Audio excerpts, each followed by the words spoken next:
KUGAN, CASSIUS, IFL TV, MTK Global with the O2 Arena here for another pay-per-view show here at the O2. We love them, don't we? We love them. I mean, as long as everyone else loves them, it's a great night. I can't wait for the boxing, never mind anything else. I'd rather be here. How's life in general? Oh, it's good. Frighteningly good, really. I'm sure it'll all go tits up at the end, but at the moment, I'm really enjoying my life, so it's a pleasure coming to boxing with none of the stress. Just as a fan, it's lovely. Absolutely. I do want to ask you about, obviously, December 7th is quickly approaching. It's going to be some kind of occasion, and there's a lot on the line here for quite a lot of people. Well, there's a huge amount of line for the fighters first. Obviously, Joshua Arias is from a fight that we thought was, you know, a standard defence that turned out to be anything but. Now we've got one of the biggest fights for I don't know how long, for a long, long time. Also from the other side, the first major fight of this stature in in Saudi Arabia raises a whole load of question marks over staging and logistics and the ability to cope with a big crowd. But one thing you do know is there won't be a stone left unturned to turn this into an extravaganza, both from the undercard perspective, which I'm sure Eddie will be producing something very special, but the staging and the whole atmosphere of the event. There's a whole country wanting to showcase their country, and they're going to do it very well, I'm sure. For the fighters, well, you know, it's just a colossal fight, isn't it? You know, Ruiz changed his life in one night, which is what boxing can do for you. He has a chance to cement that. Joshua has a chance of redemption and to go on, as a lot of other great fighters have gone on. Lennox Lewis, Mike Tyson, you know, after a major setback to show they've got the character and the ability to bounce back. So it's on several different levels. It's a fascinating night. Two questions in one here, Barry.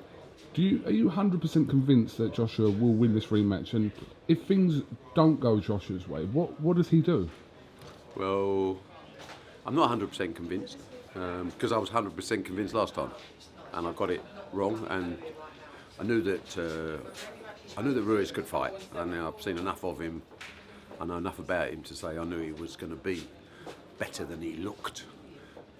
Now the question is, it's quite unusual for a rematch to happen so quickly, but contractually there was no way out if we wanted to exercise the option. And sometimes a fighter wants to bounce back and say, I made some basic errors which I can put right. But the fact is that any sporting event, if you know the outcome, is less of an interesting sporting event. So we thought we knew the outcome in the first fight. We thought we did, and you know, and complacency is a killer. And I'm not saying Joshua was complacent. I personally think Joshua went out to look fantastic and walked onto one, and his plans went out the window. But that's all finished now. We can't change the past. He has an opportunity now to learn from that and go out and box. But I can't tell you I'm 100%. I don't think it's a 100% chance that Joshua wins again, because I think boxing is never 100% anyway. And this fight, because of what happened last time, poses a lot of questions on regroup, refocusing and trying to learn where it went wrong and work out a way of how you get it right this time. If it doesn't go his way though, what does he do? There's lots of things to do. You know, you retire. Is that the first port of call for him? No, I don't think so. I think him as a fighter, I think you try and look in a crystal ball.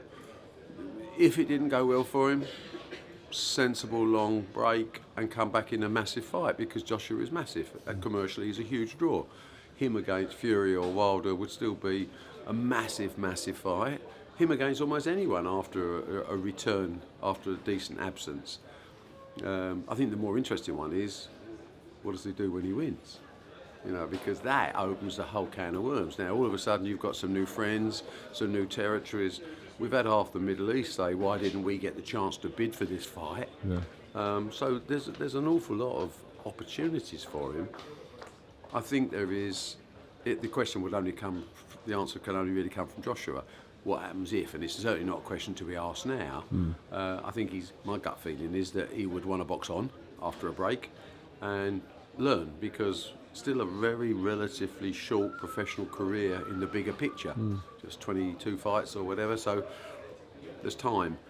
But the interesting one for me is, plan B was always there, but plan A is the plan we're going for, and plan A is to win the fight.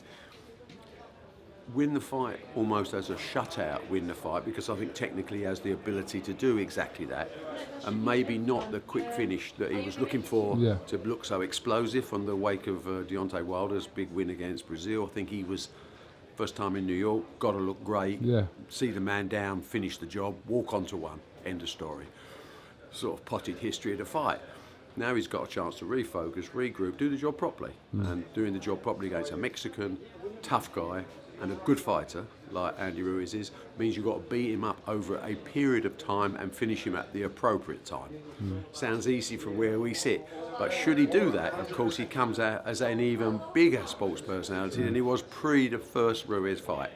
And that's the most likely outcome in my mind, although I don't believe it's 100% certainty. Now, 12 months ago, Saudi Arabia wasn't really on the lips of that many people in boxing. Now, they're getting Tyson Fury in the WWE next week, and also Anthony Joshua. You wouldn't have It's a bit deeper than that if you look into it. I mean, I think the Kingdom of Saudi Arabia have made a constant decision to involve themselves in professional sport. Boxing is a professional sport. There's only one. When you look at what they've done, you know, with the European Golf Tour, we're doing lots of other things with them on other sporting activities throughout Saudi Arabia. I think they're making a very positive statement that they want to do something in sport, and boxing clearly is something that really excites them. Hence their involvement from Callum Smith and George Groves through to Tyson Fury, WWE, and now the big one on the 7th of December with Joshua Ruiz. What do you think about Tyson Fury going into the WWE? I think it's great if he enjoys it. I mean, it's one side's a bit of fun. The one thing you cannot avoid is it's unbelievably great publicity. I mean, Tyson Fury, as a lot of fighters, boxing is not that big in America. It's gaining momentum, but it's not the glory days of yesteryear. So Tyson Fury is making himself famous, and he'll do well by it, and he'll nick a nice few quid along the way, and I think he's got a smile on his face, and he looks in a good place. I say good luck to the boy. Absolutely. You'd be a good WWE promoter, wouldn't you? I'd be great. I'd be great any type promoter, You'd because be I'm like a great promoter. Vince McMahon's old school chum. No, I would school Prince McMahon, you know that. I take lessons from Fast Car Eddie. I've got no problems. Of course. All right, well, listen, we're about to start live on Can't wait for it. Sky Enjoy Box the night. Office, so we'll catch up with you after the main fights tonight. Thanks. Top man, Barry. Cheers, mate. Bye.